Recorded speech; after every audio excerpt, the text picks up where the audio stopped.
같이 읽습니다.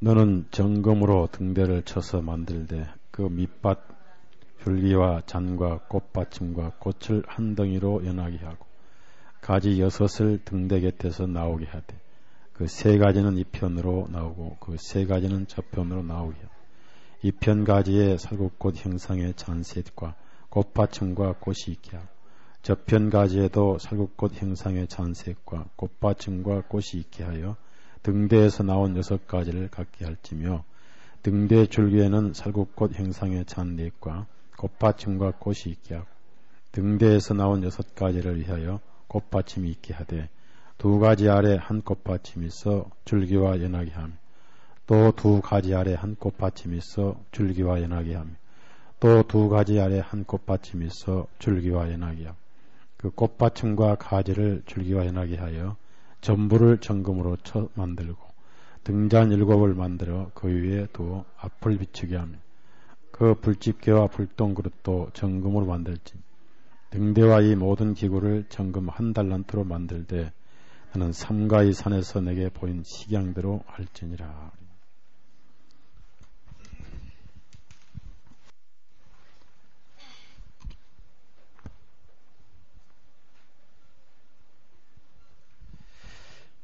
수요일 등대 얘기를 했는데 한 번 더 오후에 반복을 하겠습니다. 왜 하나님께서 율법을 주셨는가? 율법은 중간에 가입을 했다고 그랬죠. 그리고 예수님께서 오셔서 침례를 받으셨을 때부터 피를 흘리실 때까지 율법은 과도기였습니다. 그래서 우리가 단번에 자기를 들여 이루셨다. 그래서 그것은 하나님 편에서는 영원히 속죄가 완결됐고 심판도 끝났고 이 사실을 이제 알려주고 들어서 깨닫는, 그래서 믿음도 선물이죠. 우리 에베소서 2장을 봅시다. 그래서 우리 성경은 차원이 다르다는 데서 이런 데서도 차원이 다를 거예요. 2장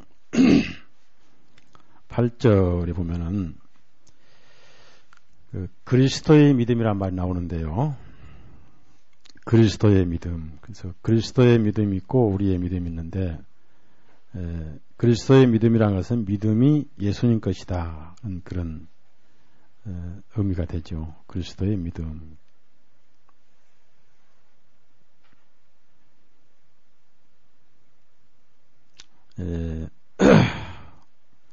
그래서 2장 8절을 읽습니다.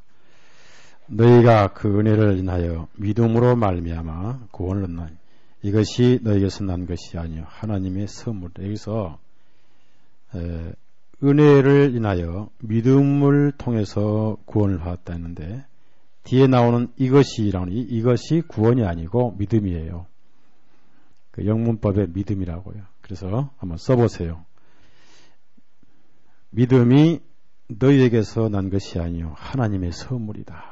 믿음까지도 선물이라는 얘기죠. 그래서 믿음의 주인은 예수님이다. 킹제임스 영문법을 보면 그 정확하게 믿음이 너희에게서 난 것이 아니요 하나님의 선물이다 이렇게 되어 있어요. 그러니까 얼마나 중요한가. 그 율법은 오실 때까지만 있을 훈육 선생이다. 몽학 선생이었다. 그러므로 율법이 효력이 상실된 것은 더 이상 정죄가 없다. 정죄해야 할 이유가 없다. 갈라디아 3장 보실까요? 단번에 이루셨다. 그래서 이제 왜 버림받느냐면 듣지 못해서 믿지 못해서 이게 버림받는 거죠. 듣지 못해서 믿지 못해서 얼마나 안타까워요. 다 이루어놓으신 사실을 모르고 갈라디아서 3장을 보시면 에,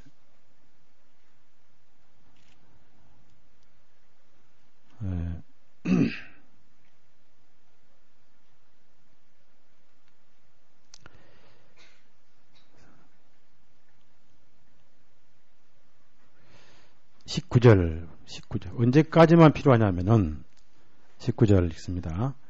그런즉 율법은 무엇이냐? 범법함을 인하여 더한 것이라. 천사들로 말미암아 중보의 손을 베푸신 것인데 약속하신 자손이 오시기까지 있을 것이라. 그래서 오실 때까지만 있을 것이다. 오실 때까지. 그래서 몽학 선생이라는 거예요. 누구에게 이끌어가냐면 몽학 선생 예수님 24절 읽습니다. 24절 읽습니다. 이같이 율법이 우리를 그리스도에게로 인도하는 몽학 선생이 되어 우리로 하여금 믿음으로 말미암아 의롭다함을 얻게 하려 하매니.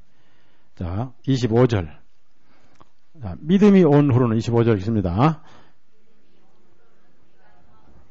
있지 않다. 예, 몽학 선생 아래 있지 않다. 그러면은 율법은 더 이상 정죄해야 할 대상이 없어졌어요. 율법은. 그러니까 지금 세상 사람이 죄를 짓고 안 짓고 차원이 아니라 항상 성경은 믿음이 먼저고 현실이 2차입니다. 항상 믿음의 법칙으로 모든 걸 봐야 돼요. 히브리서 11장이 믿음의 법칙이라고 그랬죠. 있게 이해하시면 돼요. 기관차가 있는데 기관차가 있고 옆에 객차가 있죠. 기관차가 생명이에요? 객차가 생명이에요? 기관차는 믿음이죠. 객차는 생활이죠. 그러니까 기관차 잘난 거예요? 객차가 잘난 거예요? 네? 믿음이 생명이에요. 그 확실한 믿음은 확실한 생활을 끌고 가죠. 그래서 율법은 정죄할 대상이 없다니. 왜 그러냐? 단번에 이루셨다. 근데 이걸 사단이 반쪽 갈라놨어요. 그래서 복음을 왜곡시켰는데 그럴싸하게 왜곡시켜요. 다른 것도 크지만 복음을 왜곡시킨 죄는 무슨 죄요? 뭘 받으라고요?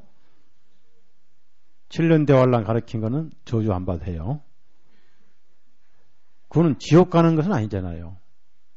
복음을 왜곡시키면 저주 받아야 돼. 무서운 얘기지 않습니까? 자, 피가 아니면 죄가 사야지 안 사야죠? 그러면 이제 하나님과 자녀 관계는 죄인과 하나님과 관계 아니라 아들과 하나님 관계죠. 그러니까 신분이 아들이 됐어요. 그 이후로는 아버지와 아들과의 교제 차원이고 그 교제 차원 속에서 현실적으로 죄는 죄지만은 하나님 편에서는 버림받을 죄로는 보지 않으신다는 얘기죠. 하나님은 기분 나쁘게 한 불순종의 행위죠. 예. 기왕이면 기분 나쁘게 해야 돼요? 즐겁게 해야 돼요? 즐겁게 하고 계세요? 즐겁게 하고 계시냐 물을 때는 자신이 없죠. 예? 예, 자신이 없죠. 뭐 누가 자신 있겠습니까?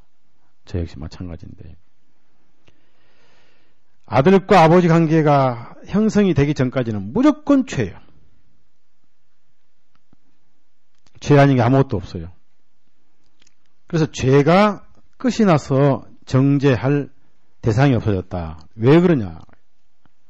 한 성경 말씀 가지고도 풀려요. 자, 고린도전서 15장. 근데 이제 못된 아들은 놔둬야 돼요? 매를 좀 때려야 돼요? 예? 예. 매를 때릴 때 주로 어디를 때려야 돼요? 종아리까지 때릴 시간이 어디 있어? 막 그 자리에서 제일 가까운데 닥친 데 때려버려야지. 제가 그래가지고 죄송합니다만 밥 먹다가 젓가락을 머리카락 때려. 그러니까 못된 아버지죠. 두었다가 계획적으로 때려야 되는데 그럴 여유가 어딨어. 우선 여기 앉았어. 여기 앉아있고 난 여기 앉아있고 말을 안 들어. 제일 가까운 메가 가면 젓가락이에요. 그리고 제일 가까운 어디에? 머리대에 뭐지? 탕! 근데 누가 미워 때립니까? 누가 미워 때려요? 아들이니까. 죄인이 아니고 아들이니까. 그래서 아들이 행한 행위는 죽을 죄가 아니라 미운 행위죠. 죄란 말은 저주받을 것이 죄죠. 우리는 그것에서 벗어났죠. 고린도전서 15장 보시면 왜 예수님을 마지막 아담이라 45절 같이 읽어요. 45절 같이 읽습니다. 기록된 바 첫사람은 아담 산령이 되었다는 것 같이 마지막 아담은 살려주는 영이. 왜 예수님을 마지막 아담이라 했습니다. 마지막 아담이다.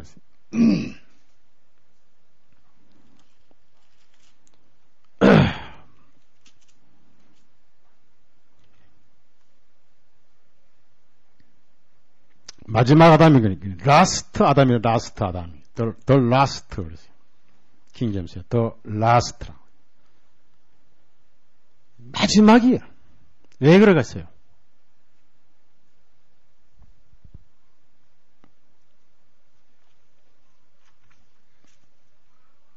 네?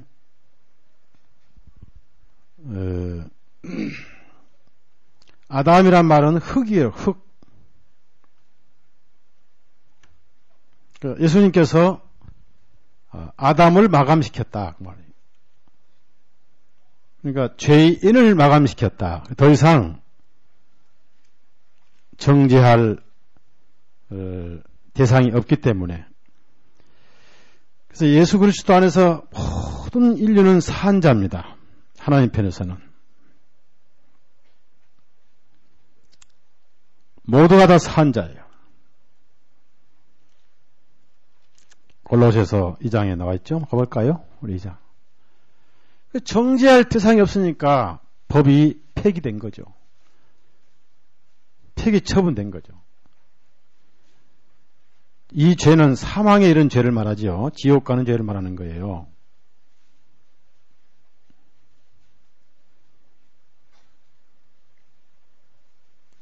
(12절)